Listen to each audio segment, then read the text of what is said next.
ምን ነው ልጄ አንቺ እኮ ህፃን ልጅ አይደለሽም እኮ አሁን ትልቅ ሰው ሆነሻል ልጄ ለምን አታስቢ ከዚህ በላይ ቀንድ አላልክም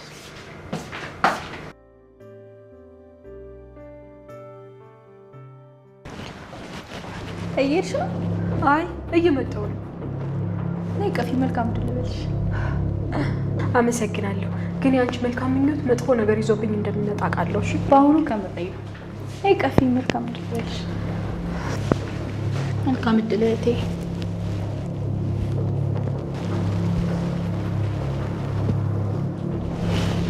እንዴ ወይኔ እህቴ በጣም ይቅርታ አስቤው አይደለም።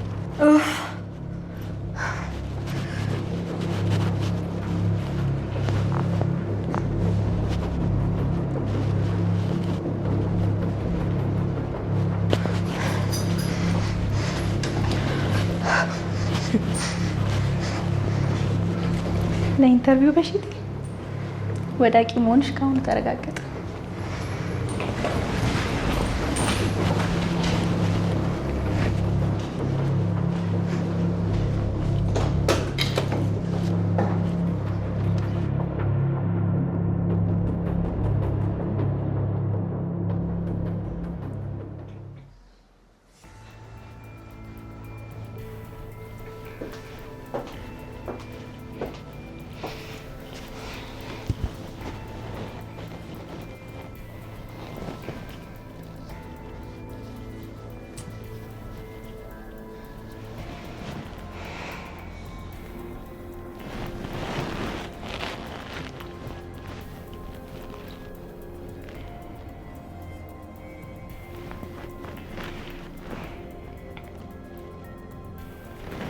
ሄሎ የኔ ፍቅር እንዴት ነህ?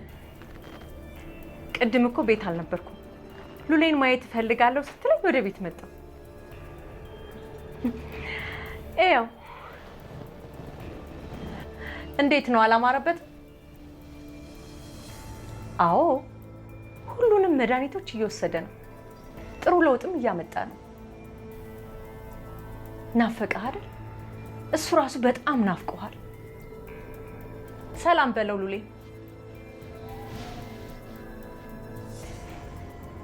በቃ አይ ብዙ ማውራት አልፈለገም። በቃ ልውጣ። ብዙ ወሬ ስላልፈለገ ከኔ ጋር እናውራ። ታውቃለህ ውዴ ናታን እንዴት እንደጎበሰ ብታይ። አሁን ድርጅቱ የሚረከብበት ትክክለኛው ጊዜ አሁን። ሉሌ ለማገገም ብዙ ጊዜ ይፈጅበታል። እስከዛ ናታን ኃላፊነቱን የመወጣት ይችላል ብዬ አስባለሁ። አይ ኧረ በፍጹም አያመሽም። አይጠጣም። በጊዜ ገብቶ ክፍሉ ውስጥ ኦንላይን ኮርስ እየተማረ ነው። አዎ የኔ ፍቅር አታስብ፣ ሉሌም በቅርቡ ይድናል። እሺ ቻው። እኔም እወዳለሁ የኔ ፍቅር። መቼም ቢሆን ከዚህ ዊልቸር ላይ እንድትነሳ አልፈቅድልህ።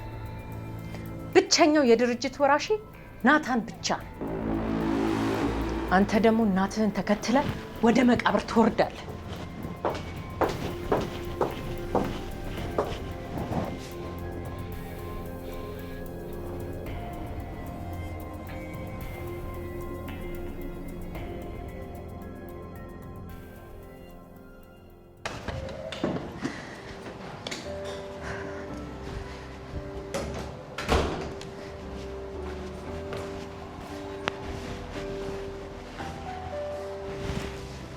አልተሳካም አይደል? በዚህ ምላስሽ ለክፈሽኝ እንዴት ይሳካልኛል? ያንቺን አለመቻልማ በእኔ አታሰቢ። እኔ መቼም ቢሆን ተስፋ አልቆርጥም። ዛሬ ባይሆን ነገ እንደሚሳካልኝ አውቃለሁ። እኔ አንቺን ቢያረገኝ ኩሽናዬ ማሪኝ ብዬ አረፌ ግርድናዬን እቀጥል ነበር።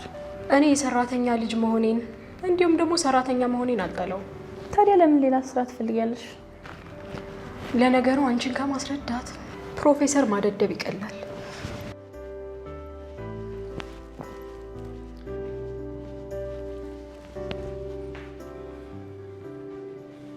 ጠዋት ምን እያልሽኝ ነበር?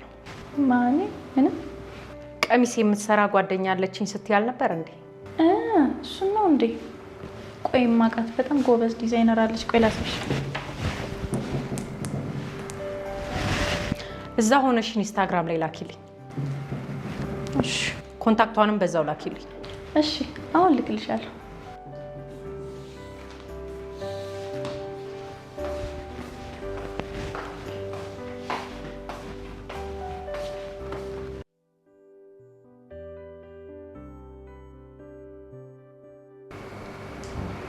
ስሚ ዛሬ የምትደውልልሽ ከስተመር አለች። አሪፍ መላ ነው ያላት። እኔም ኮሚሽን እፈልጋለሁ። ደግሞ ከፍ አድርገሽ ጥሪ። አዎ ምንም ብትያት ትከፍላለች። አንቺ ብቻ መጥራት ነው የሚጠበቅብሽ። እሺ አሳውቂኝ እንዴ።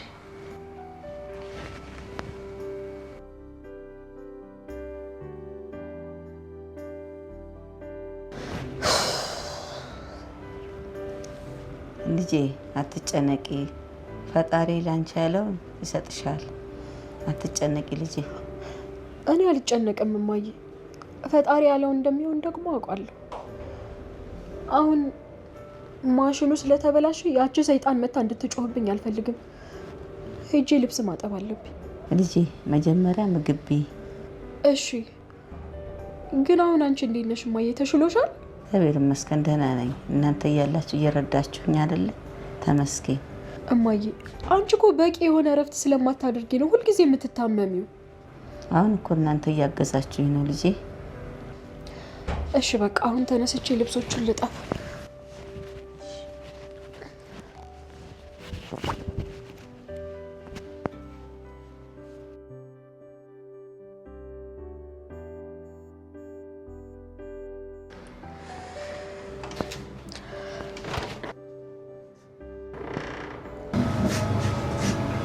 ምን ፈልገሽ ነው?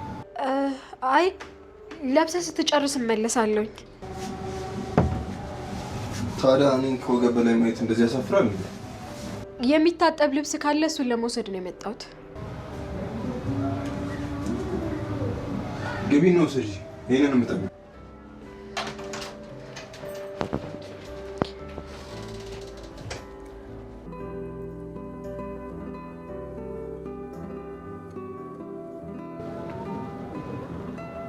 ዛሬ የት ነው የምናመሸው?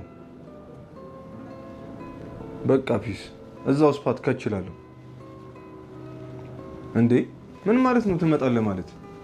ኧረ እማዬን ተዋት። እዚሁ አስራ ከጓደኞቼ ልትለያየኝ ነው የምትፈልገው? አዎ ኧረ እመጣለሁ።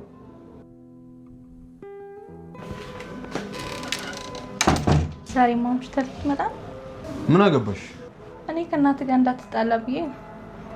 ደግሞ እኔም ብሆን ባሌ የጠጣ እያመሸ ቢገባ ለእሷን ማድረግ ይመስለኛል። አንቺን ደግሞ ማን ነው የኔ ሚስት ያደረግሽ?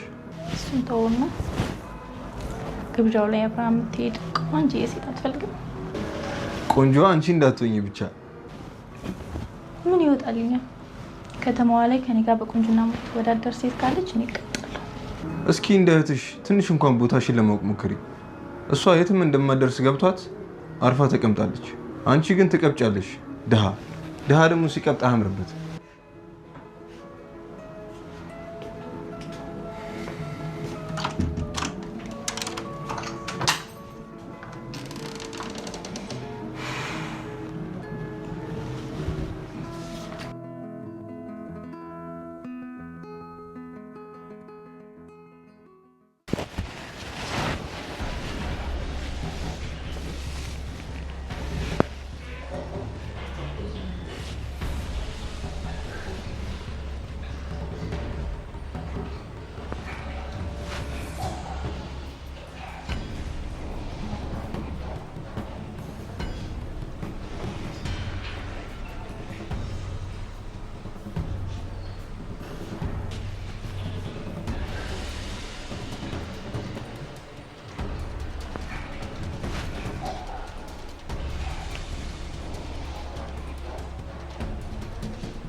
ሄሎ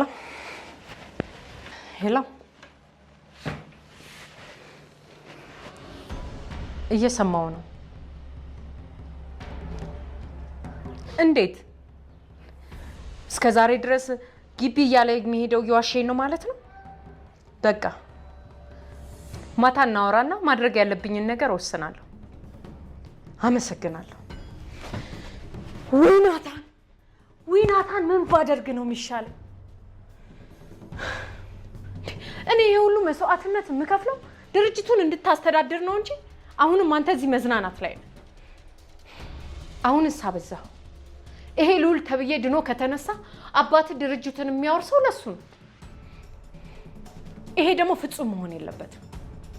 አሁን ከምሰጠው መድኃኒት ላይ ትንሽ ጨምሬ መስጠት አለብኝ።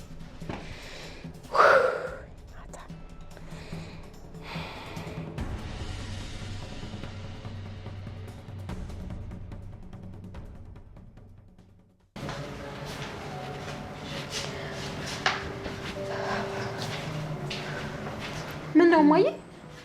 እየደከምሽ አይደለ? እማዬ ይሄንን ሁሉ ስራ መስራትሽ ሳያንስ ጭራሽ ልብስ ታጥቢያለሽ? የኔ እናት፣ ይሄንን ሁሉ ስራ የምትሰሪው ግን እኛን ለማሳደግ ብለሽ ነው አይደለ? አሁን አንቺ ደርሰሽልኛል። ለሊዲያ ደግሞ ማሽኑ እንድታሰራ ነግራታለሁ ልጄ። አንቺ በልጅ ጉልበትሽ ልብስ እያጠብሽ አይሆንም ልጄ።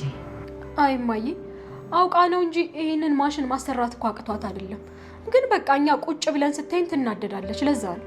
አቶ ኳሊድ ቢኖር ይሻል ነበር። አሁንማ እየባሰባት ነው። እማዬ ቆይ ግን ሊዲያ የልዑል ክፍል ውስጥ ማንም መግባት የለበትም ብላ የከለከለችው ለምንድን ነው? በዚያ ላይ ደግሞ ልጁን ብታዩ እማዬ ምን እንደሚመስል። ክፍሉ ገብተሽ ነበረ? እማዬ በዚህ ጋር ሳልፍ የውሃ መጠጫ ወድቆበት ለማንሳት ሲታገል አየሁት። ከዛ ገብቼ አገዝኩት። በቃ ይሄው ነው። ማንም አላየሽም አይደለ?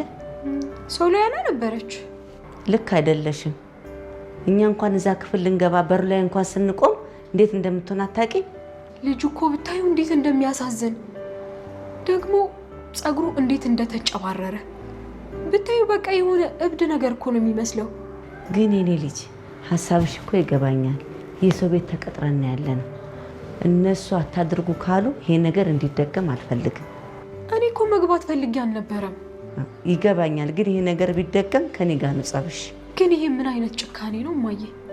ወንድሙ ራሱ እኮ አንድ ቀን እንኳን ዞር ብሎ አይቶት አያውቅም እኮ። ይሄን እኮ አንቺን የሚመለከት ጉዳይ አይደለም። ምን ሆናለች ዛሬ ልጅቷ? ግን እኮ እማዬ ዝም በይ፣ ይሄን አንቺን አይመለከትሽም።